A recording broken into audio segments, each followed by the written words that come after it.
Okay, today in this video, I'm presenting to the world what I believe is a major change in the methods of pronouncing ancient Greek.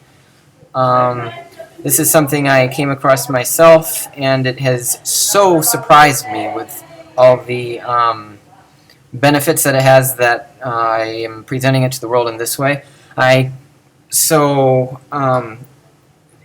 Through this video, you will get to experience the effects of this change rather than just reading about it as you would in a scholarly journal. What I have here, as we see in the blue here, is a line from the Septuagint text. And in black, you have the original text, how it was written with all its accent marks. So here we have a grave, and there an acute, and there a circumflex. Grave is called a barus in Greek. The acute is called an oxytone, and the circumflex is called a perispalmenon. The change we're going to make today is really just concerned with these oxytones. Oxy means cut or split in Greek. And up to this time, it has always been universally presumed that the oxytone was meant to be pronounced on the very syllable over which it is written, like the other two kinds of accent marks. But after a lot of study and looking through all the consequences, I'm pretty 95 to even 100% sure that these should actually be pronounced on the next syllable, where you see them written here in red. So why would this happen? It's actually got to do with the meaning of oxy, cut. These oxytones are actually meant to be cut after rather than before the syllable. So when you cut off a syllable after it, then the sound ceases, and that permits the next syllable to be entered into with a very great amount of emphasis. So it'll sound like this. Tain sukein mu epistrepsen hodegeisen me epitribus dikaiosunes heneken tu onomatos autu. Hear how all these black black syllables here are actually springboards to go into the red subsequent syllable. Sukein mu. The sukein stops, and the mu is then able to come in with a full breath of air. Sukein mu epistrepsen. So I would like to now go back through the Greek grammar so that we can see all the consequences of changing our pronunciation into this manner of pronunciation, which from now on I will call triple R for Rudman's Revised Rules of Pronouncing Ancient Greek Accents, the triple R way. So, by the way, Rudman's, that's my last name. So, once we have seen all this, I think you'll agree with me that this is definitely the best way to pronounce, in fact, the authentic original way to pronounce the ancient Greek.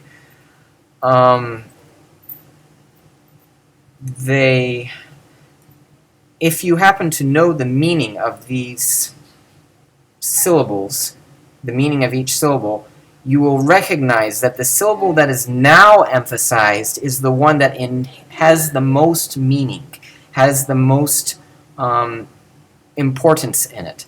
We do this in English. We don't say I would go to the store. No, we emphasize the would. I would go to the store. And we will now see Greek will do the same thing and suddenly become much more expressive, much more communicative.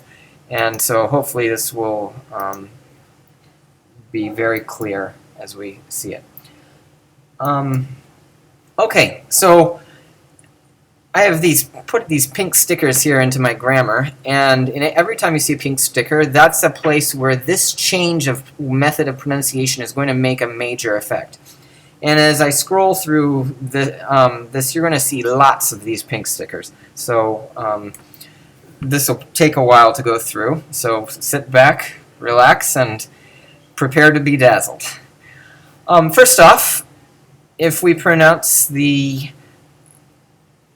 articles, the definite articles, which are actually called proclitics because they kind of lead into the following word, if we pronounce them in the triple R way, what we're going to find is that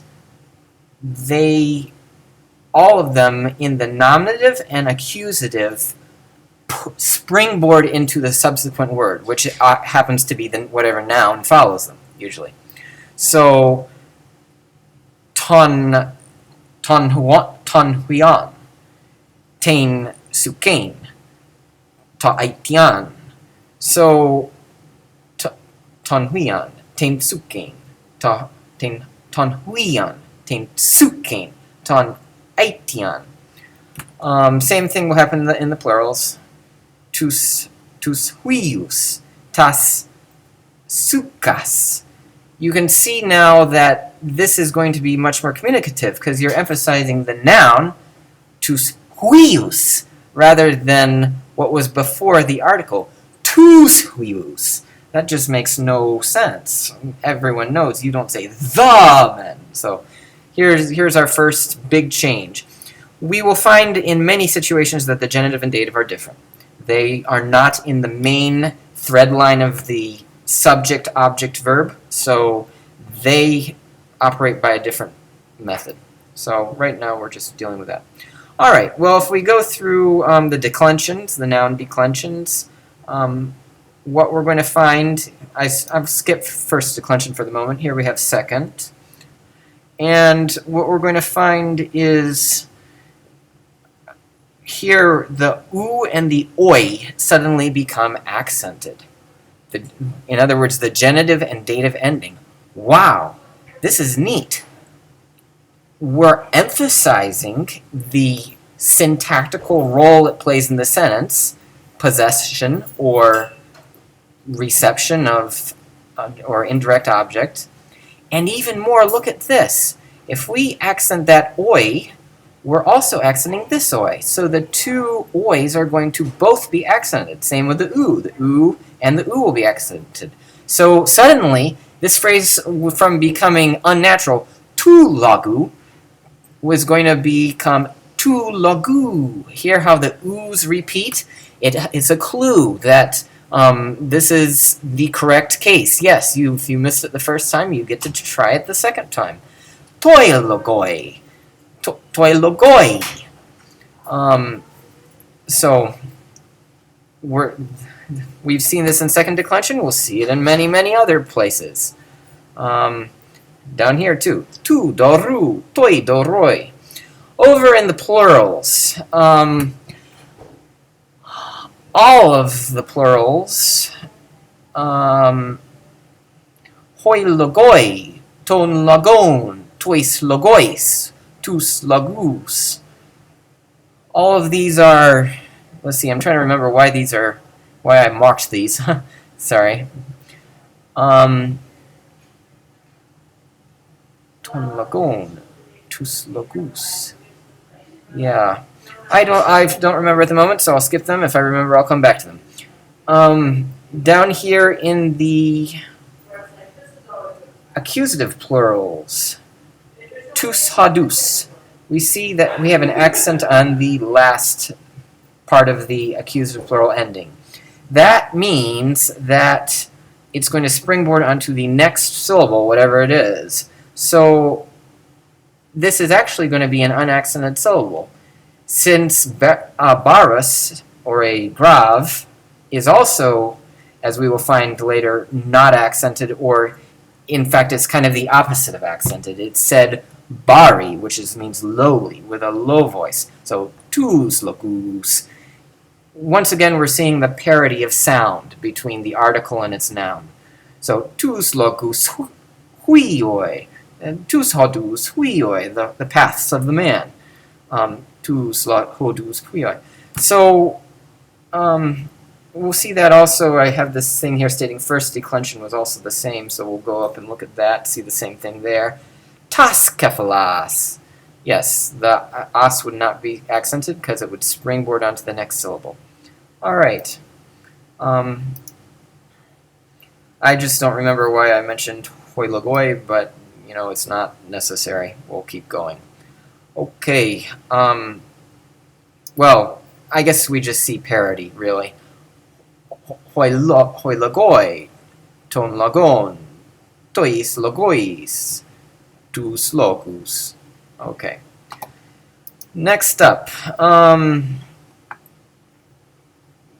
in the third declension, same thing happens. Ton helenon instead of ton helenon. That makes no sense. That's not what most people would expect to hear. Okay. More on these charts I'm skipping, by the way. I could do all of them, and you would see that all of them do follow my rules that we've mentioned so far, like, you know, the genitive and dative often are accented on a different syllable than what it is, but as we see in this case, actually it's not, doesn't always follow that. So, you know,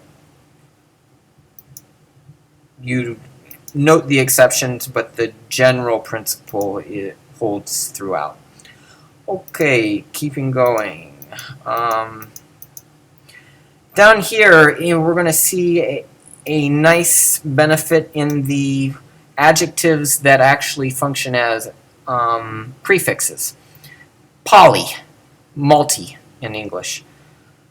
Polus has the accent on the last syllable, so it's actually just a springboard onto whatever follows it. So let's see, or poloi, poloihuioi, that's how you should say it, sorry. Poloihuioi. Poletrefe. Lots of eating. Poletrefe. Notice this is exactly what we say in English. Polymath. What's an English word starting with poly? Polytropism. Notice how the poly is completely unaccented and simply springboards into the rest of the word. Polytropism. Well, guess what? That's what was done in ancient Greek. They didn't say poletrophe. No. They said poletrophe. Polus huios. Megas is not a prefix much to speak of, but the intensifier autos is in a way. Ha autos huios. He autegune, the same woman. Ha autos huios, the same man. So these two reflexive adjectives will simply springboard onto the next syllable. Of course, what I'm talking about is those cases that are in the causality line of the sentence, subject and direct object, not the genitive and dative, which are kind of like cul-de-sacs or off branches. Okay, so we've gone through the prefix-like adjectives. Now let's get into the numbers. This is going to be fun. Instead of saying hendeca and dodeca, you're going to say hendeca, dodeca. Notice the emphasis is on the 10 part. Down in the big numbers that are often followed by smaller units in the tens and ones places, these are just going to springboard onto those subsequent units.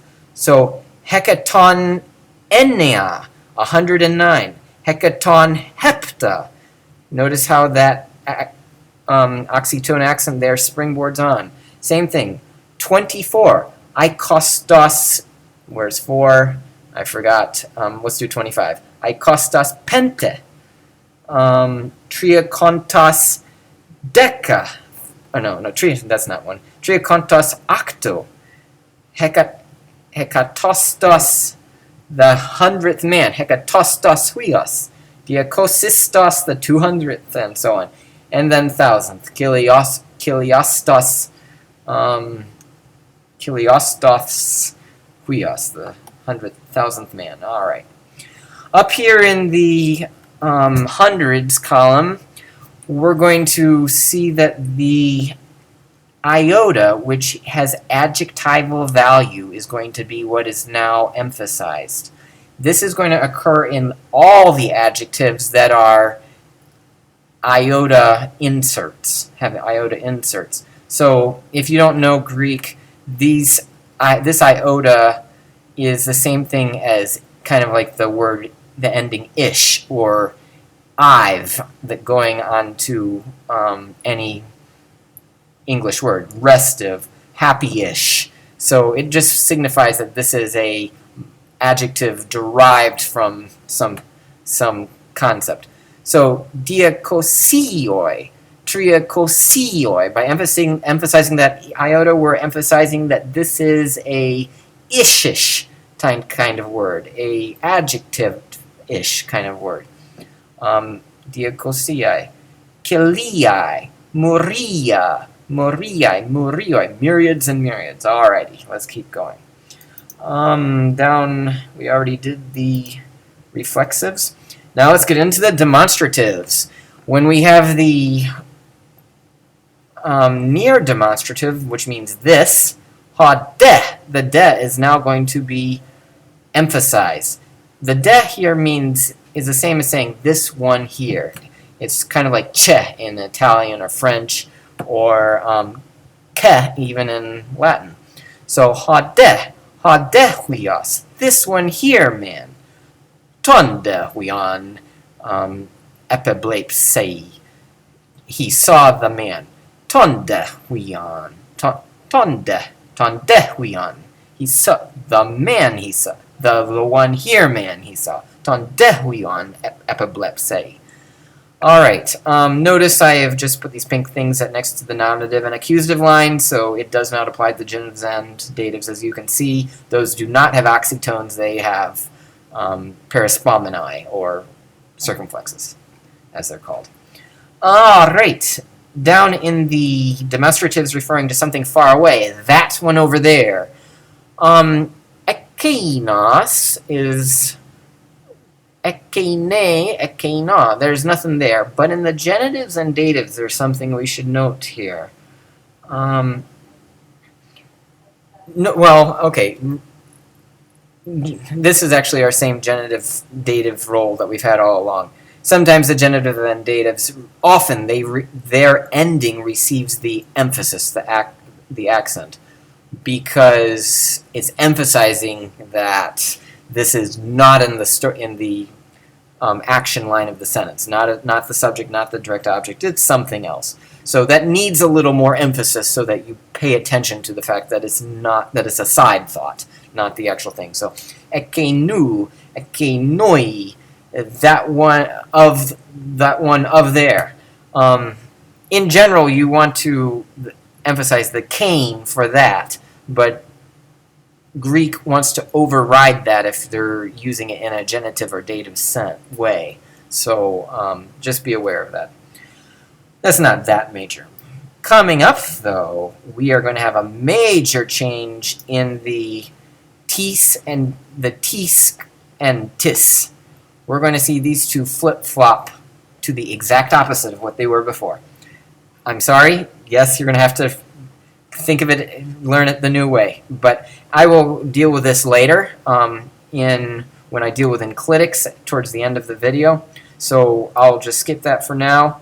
Next up is the relative pronouns. Notice that the relative pronoun, nominative, and accusatives are springboards onto the rest of their relative clause. So it's not the boy who ran to the store or the boy whom I saw, but the boy who ran to the store and the boy whom I saw. So you are not emphasizing these relative, accusative, and relative pronouns. They're just, I'm sorry, you're not emphasizing these accusative and nominative relative pronouns. Notice, though, you will emphasize the genitive and dative, because those are not springboards. They're not acutes. They're not oxytones. Okay, just as we had hade above, now we're going to emphasize tis.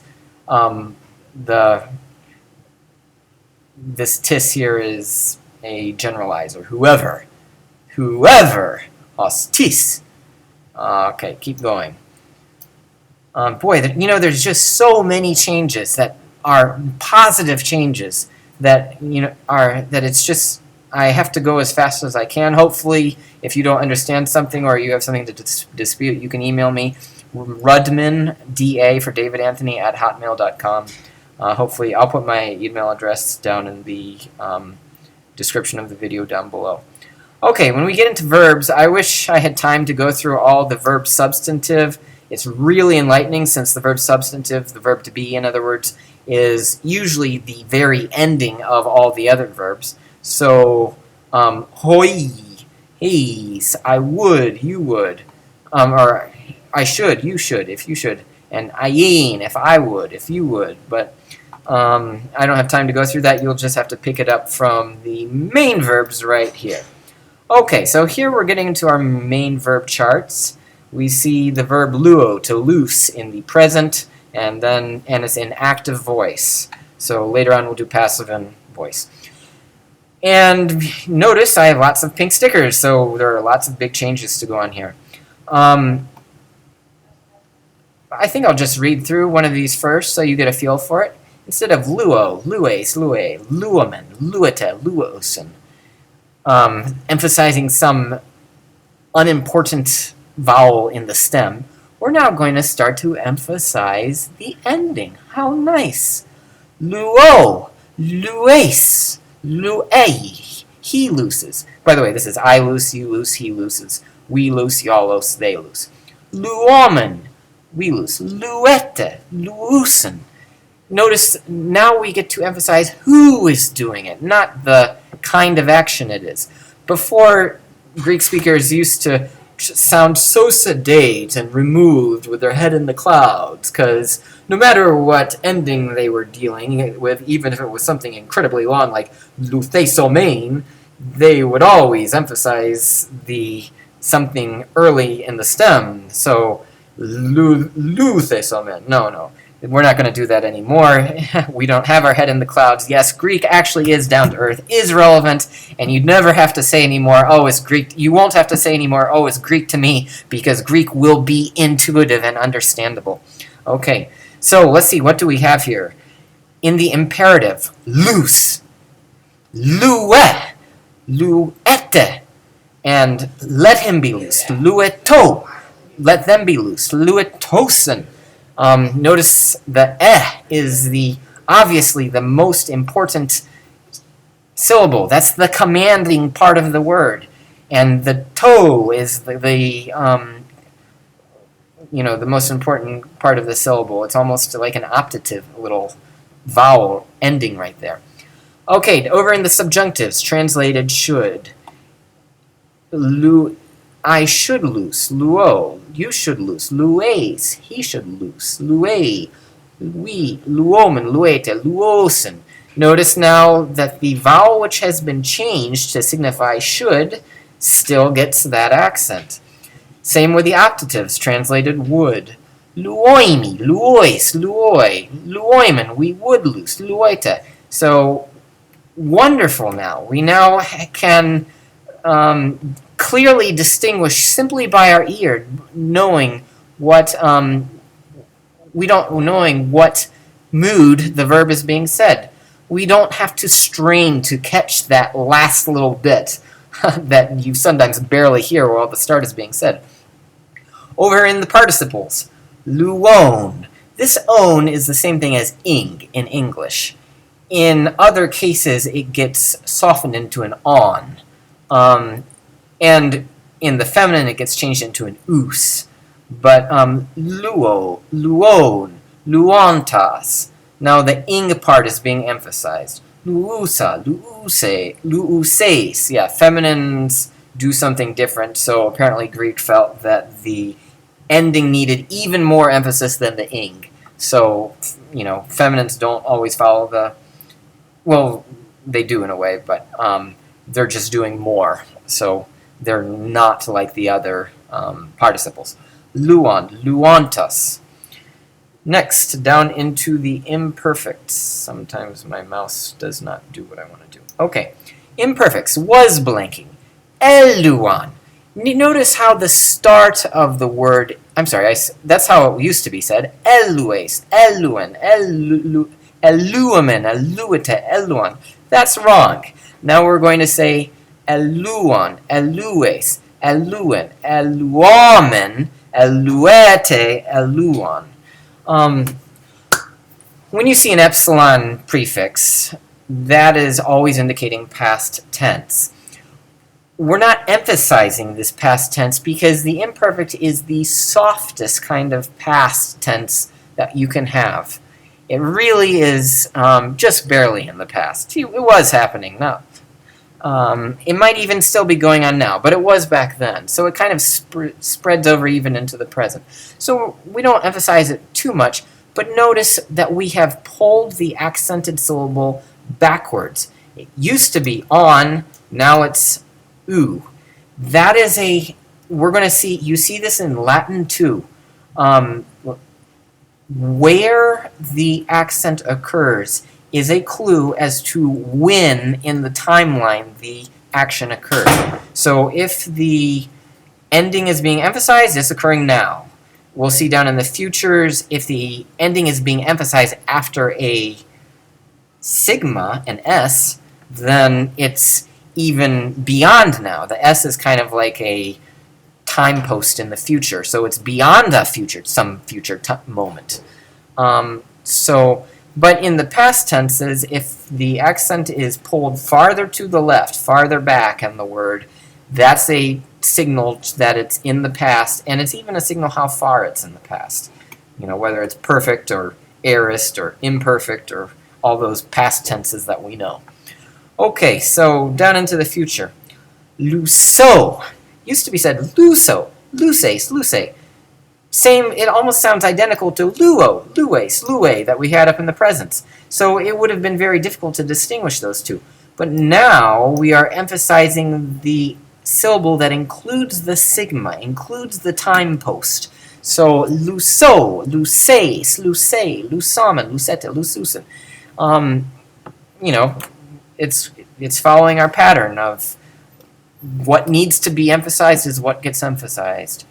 Lusane, the infinitive. Luson, lususa, luson, the participles. Down to the aorist. Elusa, elusas, elusen. The aorist is regarded as kind of a general past tense, you know, so it's kind of, in its form, it looks like a merger of the future sigma and the imperfect epsilon, elusa, because it's got both of them. But, and then it drops, notice that epsilon in the other tenses. But, you know, so it's kind of like a fake, in its form, it can be deceiving and look like it's a future. It's a hard thing. Aorist is vague. It's, you know, any time in the past, it's regarded as the simplest way you can put something in the past. And because it's so vague, therefore, they're emphasizing that upsilon, I'm sorry, here, upsilon, or sometimes the ending. So I'll kind of skip the aorist. It's not that. There's not much benefit you get from our change here. But we do get a change in a very big benefit when we produce the perfect. They used to emphasize this reduplicated first consonant. Notice the L is repeated. So they used to have to say leluca, lelucas. Oh, that's fine and good. But what happens if it were a different word, like blepo, bebleplos, beblepos? And if it started with a different consonant, you know, what's a different word? I'd have to think of one. Dokeo, didoki.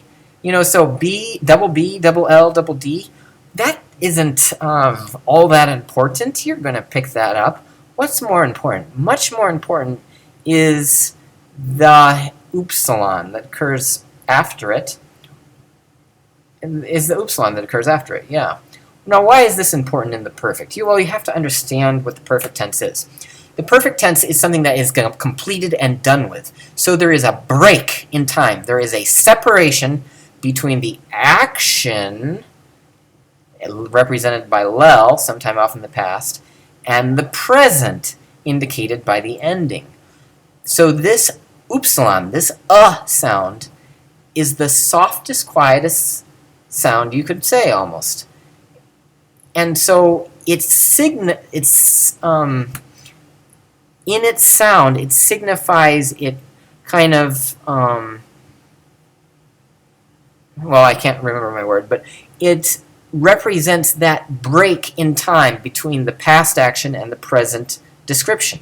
So, la luca, la lucas, la lucan, oh yeah, I'm sorry.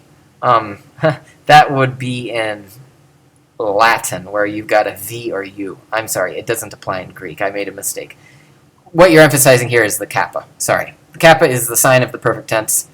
That's what it is. Yes, the kappa is the break. When you say a kappa, you click your lips, la luc. And so, now it's not aspirated that much, but you get the idea, la luca. It's kind of like a G, almost, la luca. And that is the separation between the past action, lelu, and the present situation, a. La luca, la lucas, la luquen, la lucamen, la lucate, la lucasen. So you notice whether we emphasize the upsilon or the alpha, the K is included in that emphasized syllable, because the K is clearly the most important part of the perfect. Same over here in the participles. We've got la lucos, and whatever follows it will be emphasized. Why would we do that? Well, what does la lucos mean? It means loosed, like it's done for. It's kind of like the word blessed and blessed. You were blessed in the past, but now the effect of that is now you are a quality. You are blessed now. It's the result of that blessing in the past. So when you say blessed, you don't really emphasize much. It's not like blessed where you emphasize it.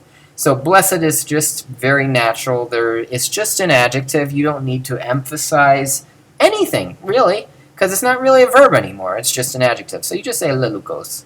You don't emphasize anything. Whatever follows, you emphasize. Lelucos huios, the freed man. Lelucos huios. Lelucos, the freed,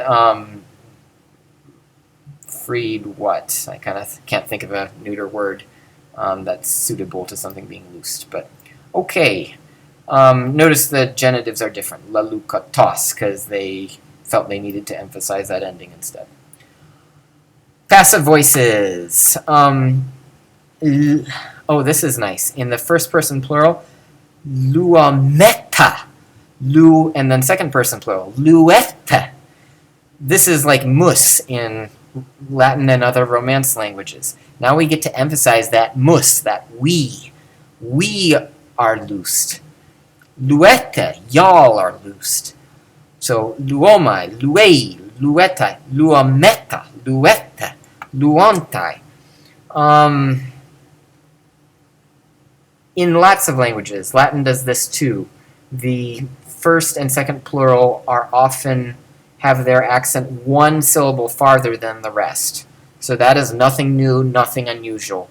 If you're a language person. I'm sure many of you will be pleased to see that.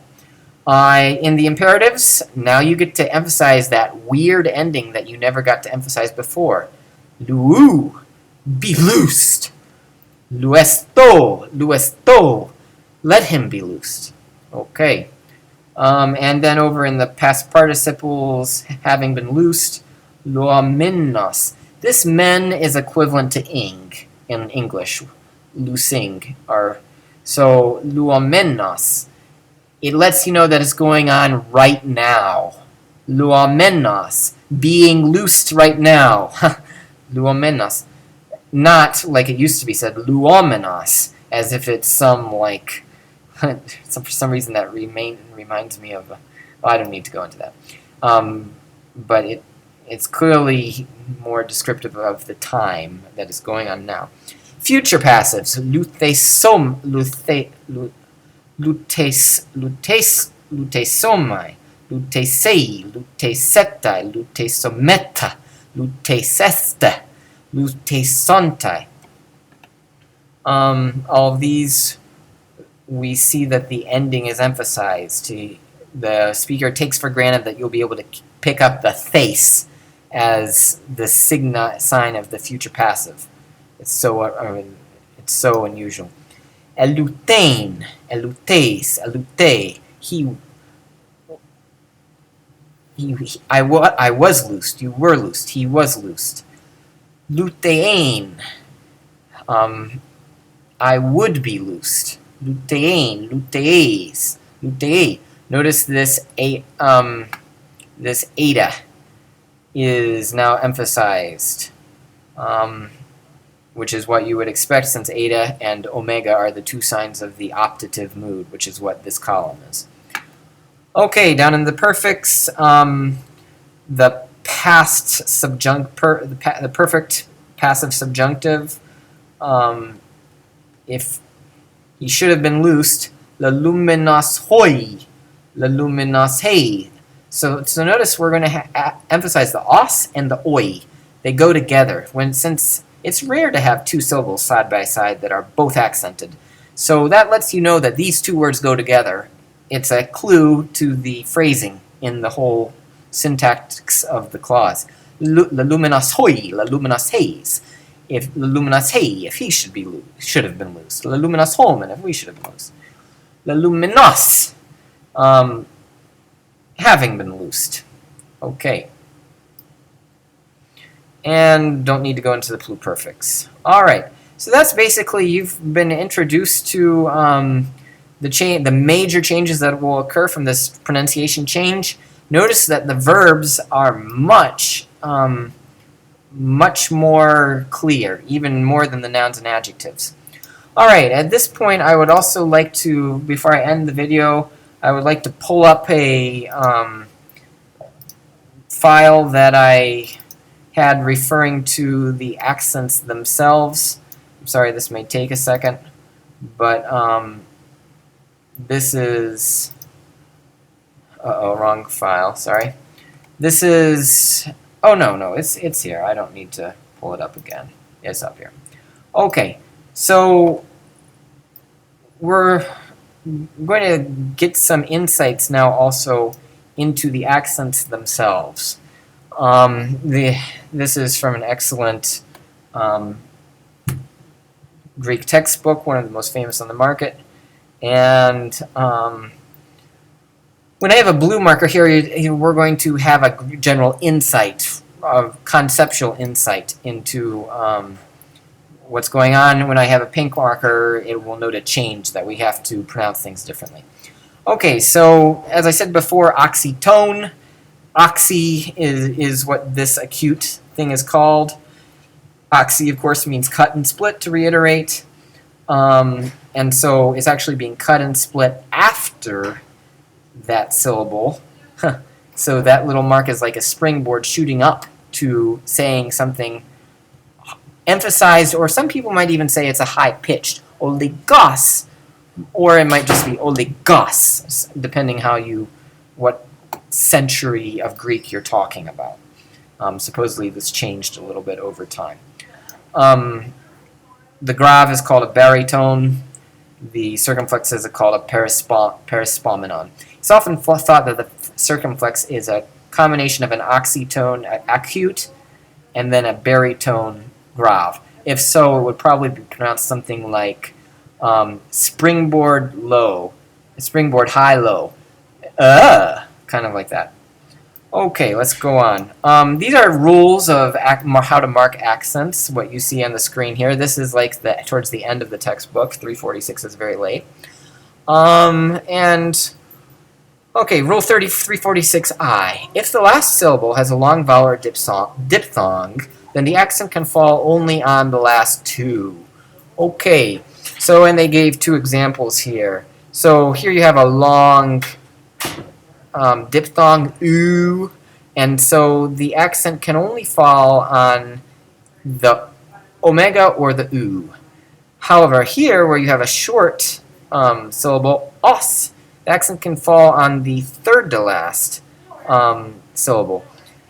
I like the Latin terms. I call the last syllable the ultima. The second to last is called the penultimate syllable. I'm sorry, yeah, the penultimate syllable. And the third to last is called the antepenultimate syllable. Penultimate means just next to last, and antepenultimate means before next to last. So I'll use those terms here. Antepenult, penult, and ultima. Alrighty, so let's think about this a second.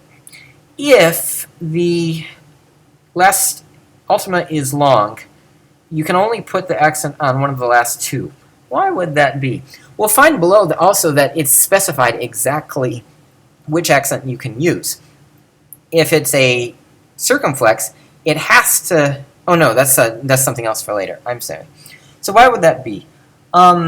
Well, you always want to... Let's see. Anthropos, anthropou. You almost always, yeah. You almost always want to emphasize either the last syllable, and you certainly want to emphasize that last syllable if it's long. We see that in all the genitive endings, if you remember hone and os, and the dative endings, asen and oi. You always want to emphasize that ending, and that ending is usually long. So notice that in acute right before it will spring onto that long and give it emphasis. Oh yeah, you missed. Yeah, well, I already knew that, you say. Okay, fine, true, you already knew that. But what we're going to learn below is that if it's a circumflex, if the last syllable is long, so same condition as above, then what? Then a circumflex cannot stand on the second last, but will be replaced by an acute. So if the last syllable is long, the second to last must, if the accent's on the second to last, it must be acute. And if you want the accent to be a circumflex, it must be on the ultima. So there's only two possibilities. You can have an acute on the penultimate, or you can have a circumflex on the ultima. Those are the only two choices. Now let's think about that. Acute on the penultimate, circumflex on the ultima. Which syllable is getting emphasized in both of those cases? Oh, it's the ultima, because the circumflex emphasizes itself, and the acute emphasizes the one after it, which happens to be the ultima again. So you had all these complex rules to worry about. Oh no, where should I put the accent, and which accent should I put? But it's all so simple. Whichever accent you put, if that ending is long, you had better be emphasizing it. I don't care if you put a circumflex over it or an acute before it, but you had better be emphasizing it. So that's simple. That's all you have to worry about. All these complex rules, we're just working backwards to think, oh, how do we need to prepare it so that that will happen? Now, they didn't know that that would happen because they were mispronouncing using the old pronunciation system. But now you and I see why this is so simple and why it was, and why the rules are the way they are. It's merely a thing of sound. Anthropou. But here, when the ending is short, you can emphasize a different syllable. Anthropos. So it's really simple. Voila! Accents are simplified. Okay. Next up. If the last syllable is long... Okay, no. We'll forget graves for the moment. Oh yes, we do have another benefit. How nice. We can now know where periods are in ancient texts. Often it is debated by, if you go into like a selection from the Septuagint. There are many, many different manuscripts, and they're very similar, but it's often debated where the punctuation is. But now we're going to learn where periods are. You're going to get into series of, when you have an accusative phrase with many accusative words, they're all going to have these graves. Kale, hey, ton, I'm sorry, ting, kalein, da dun, da dun. Notice I'm saying all these in a low baritone voice. And then we get to the noun at the very end of the phrase, gune. Should I emphasize that A? I don't know what to do. Here there's a choice. It's ambiguous to me. There's one of two ways you could say it. You could not emphasize it, or you could springboard onto the start of the next sentence. Sometimes it's just a comma, too, in which case it would be to the start of the next clause. If you do it the first way, it would be kalehe gune. And that's nice, because, let's make them accusatives. Tein kalein, tein kalein gune. Okay, or I could do nominatives. Kalehe gune. Notice that all these are said with the same low tone of voice. That's your mental cue to know that this is a phrase. They all go together. They have that same pitch. If you do it the second way, then it's just going to be neat that you get to start the next sentence with a burst. Kalehe gune. Hey gune. So what we see here is that even if this period were not written here, you would still know that it was there. Kalehe gune. Hey gune. Baine. Can't you just hear it? There's a new sentence beginning right there. Also, it's very rare to have a nominative with an acute on the end of it. Usually the accent is somewhere earlier. So because you usually, except in one syllable words like pus, you usually want to emphasize the noun itself. Okay. But so normally, when this is a tip-off when you see this accent on the end of the word and you're not emphasizing the noun at all. Oh, why not? Why? Because there's a new thought starting, a new sentence or a new clause or something like that. Okay, so we now are empowered to make some decisions about textual criticism of a lot of ancient texts based on our newfound understanding of what the accents mean. Okay, so next up, going on a little farther. We're not going to pick up enclitics. I always remember the preclitics at the start of the sentence are remembered by the phrase, the words that mean the, in, not, if. If not in the, and then the enclitics are remembered by the phrase, a certain someone somewhere, is a certain one somewhere speaking of me and of you, of me and of you. So if you just remember that sentence, you can remember all the enclitics. Is a certain one somewhere speaking of me and of you? Okay, so if you use any Greek word that matches any of those words, then you're using an enclitic. Enclitics used to be hard. What is an enclitic? It's a word you tack on to the end of, it's like a particle. You tack it on to the end of a noun. And usually it's a universalizer, anthropos tis. A man, and what man? Any old man. A boat, play on T. A boat, and what boat? Any old boat. Some boat. Whichever boat. Whichever man. Okay, so in the past, that's just a little explanation for those who are new to Greek, but in the past, we always learned that these generalizers, these universalizers, these abstractifiers, as you might call them, had no accent. Oops, Guess what? They do. Ha ha ha. Because look at the word before it. Anthropos tis. Man, any old one. Ploion ti. Boat, any old one.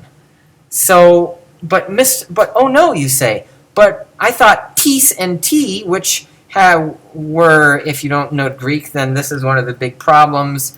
Tis and ti, if you remember from our chart way up above, are written the exact same way, but they are completely different meanings.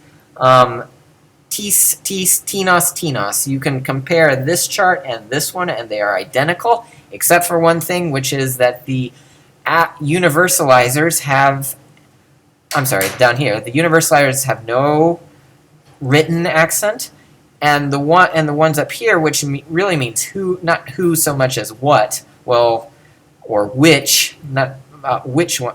What is a better way to remember it? What man, what woman, what thing. All of these have that accent written. But you just found out that these indefinite ones, these universalizers, are actually pronounced with an accent because of the word preceding them. Anthropos tis.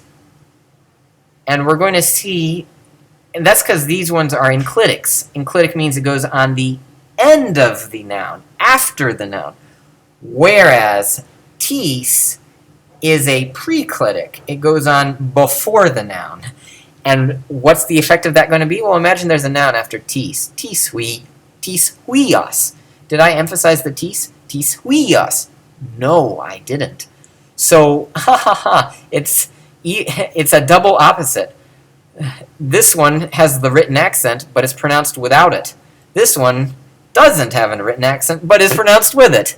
So you're going to have to learn if you're a Greek scholar, you're going to have to switch it to the exact opposite of what you were doing. Tis is indefinite. Tis is the what, which, who interrogative pronoun that you knew all along. Okay, so that's a big change, but that's what we would expect, isn't it? Think about it. Would you want to emphasize what man? What man? Or would you want to say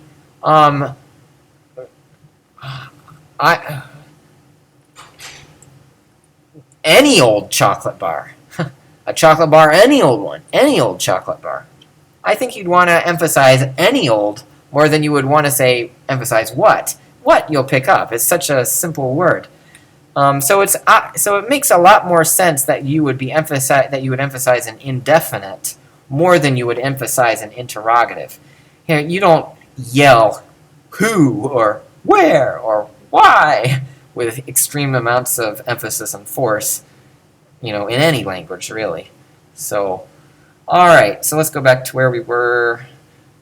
So, enclitics are going to change. Now all your enclitics, ge, me, te, are going to be emphasized. Hooray!